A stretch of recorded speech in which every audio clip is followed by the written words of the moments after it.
The human voice. It's the instrument we all play. It's the most powerful sound in the world, probably. It's the only one that can start a war or say, I love you. And yet many people have the experience that when they speak, people don't listen to them. Why is that? How can we speak powerfully to make change in the world? What I'd like to suggest, there are a number of habits that we need to move away from. I've assembled for your pleasure here 7 deadly sins of speaking. I'm not pretending this is an exhaustive list, but these 7, I think, are pretty large. Habits that we can all fall into. First, gossip. Speaking ill of somebody who's not present. Not a nice habit, and we know perfectly well the person gossiping 5 minutes later will be gossiping about us. Second, judging. We know people who are like this in conversation, and it's very hard to listen to somebody if you know that you're being judged and found wanting at the same time. Third, negativity. You can fall into this. My mother, in the last years of her life, became very, very negative, and it's hard to listen. I remember one day I said to her, it's October the 1st today, and she said, I know, isn't it dreadful? It's hard to listen when somebody's that negative. And another form of negativity, complaining. Well, this is the national art of the UK. It's our national sport. We complain about the weather, about sport, about politics, about everything. But actually, complaining is viral misery. It's not spreading sunshine and lightness in the world. Excuses.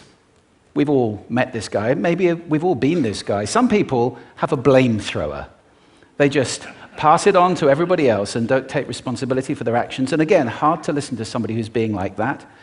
Penultimate, the 6th of the 7, embroidery, exaggeration.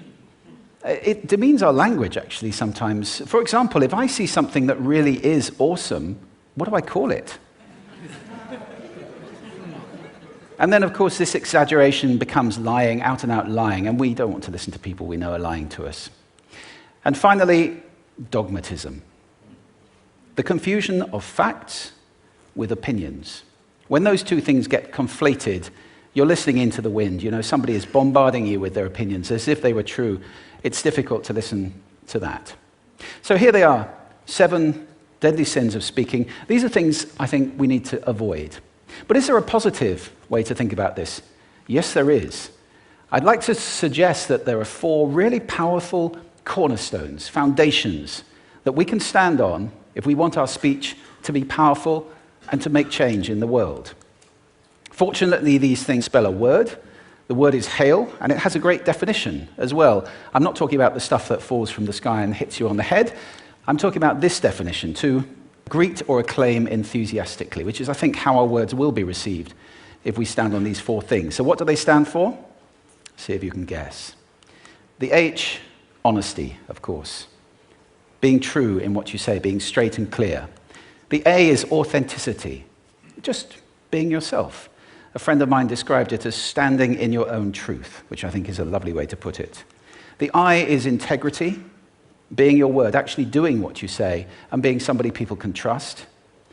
And the L is love. I don't mean romantic love, but I do mean wishing people well. For 2 reasons. First of all, I think absolute honesty may not be what we want. I mean, my goodness, you look ugly this morning. Perhaps that's not necessary. Tempered with love, of course, honesty is a great thing. But also, if you're really wishing somebody well, it's very hard to judge them at the same time. I'm not even sure you can do those 2 things simultaneously. So, hail. Also, now that's what you say, and it's like the old song, it is what you say, it's also the way that you say it. You have an amazing toolbox. This instrument is incredible, and yet this is a toolbox that very few people have ever opened. I'd like to have a little rummage in there with you now, and just pull a few tools out that you might like to take away and play with, which will increase the power of your speaking. Register, for example. Now, falsetto register may not be very useful most of the time, but there's a register in between. I'm not going to get very technical about this for any of you who are voice coaches.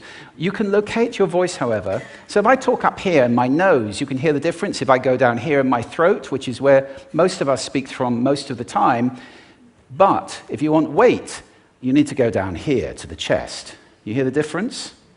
We vote for politicians with lower voices. It's true, because we associate depth with power and with authority. That's register. And we have timbre. It's the way your voice feels. Again, the research shows that we prefer voices which are rich, smooth, warm, like hot chocolate. Well, if that's not you, that's not the end of the world, because you can train. Go get a voice coach. And there are amazing things you can do with breathing, with posture, and with exercises to improve the timbre of your voice. Then prosody. I love prosody. This is the sing-song, the meta-language that we use in order to impart meaning. It's route one for meaning in conversation. People who speak all on one note are really quite hard to listen to if they don't have any prosody at all. That's where the word monotonic comes from, or monotonous, monotone. Also, we have repetitive prosody now coming in, where every sentence ends as if it were a question, when it's actually not a question, it's a statement. And if you repeat that one over and over, it's actually restricting your ability to communicate through prosody, which I think is a shame. So let's try and break that habit.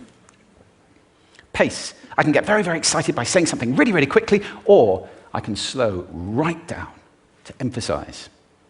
And at the end of that, of course, is our old friend, silence. There's nothing wrong with a bit of silence in a talk, is there? We don't have to fill it with ums and ahs. It can be very powerful. Of course, pitch often goes along with pace to indicate arousal, but you can do it just with pitch. Where did you leave my keys? Where did you leave my keys? It's a slightly different meaning in those two deliveries. And finally, volume. I can get really excited by using volume, sorry about that if I startled anybody, or I can have you really pay attention by getting very quiet. Some people broadcast the whole time. Try not to do that. That's called sodcasting. Imposing your sound on people around you carelessly and inconsiderately. Not nice. Of course, where this all comes into play, most of all, is when you've got something really important to do. It might be standing on a stage like this and giving a talk to people. It might be proposing marriage, asking for a raise, a wedding speech, whatever it is. If it's really important, you owe it to yourself to look at this toolbox and the engine that it's going to work on. And no engine works well without being warmed up. Warm up your voice. Actually, let me show you how to do that. Would you all like to stand up for a moment? I'm going to show you the 6 vocal warm-up exercises that I do before every talk I ever do. Anytime you're going to talk to anybody important, do these. First, arms up. Deep breath in and sigh out. Like that. One more time. Very good. Now we're going to warm up our lips, and we're going to go bop, bop, bop, bop, bop, bop, bop, bop. Very good. And now,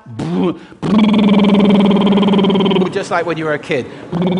Now your lips should be coming alive. We're going to do the tongue next with exaggerated la, la, la, la, la, la, la, la, la. Beautiful. You're getting really good at this. And then roll an R.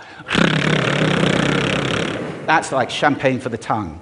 Finally, and if I can only do one, the pros call this the siren. It's really good. It starts with we and goes to or. The we is high, the or is low. So you go wee, oh, wee. Fantastic. Give yourselves a round of applause. Take a seat. Thank you. Next time you speak, do those in advance. Now, let me just put this in context to close. This is a serious point here.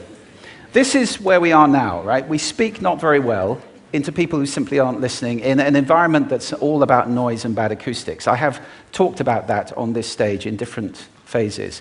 What would the world be like if we were speaking powerfully to people who are listening consciously in environments which were actually fit for purpose? Or to make that a bit larger, what would the world be like if we were creating sound consciously and consuming sound consciously and designing all our environments consciously for sound? That would be a world that does sound beautiful, and one where understanding would be the norm. And that is an idea worth spreading. Thank you.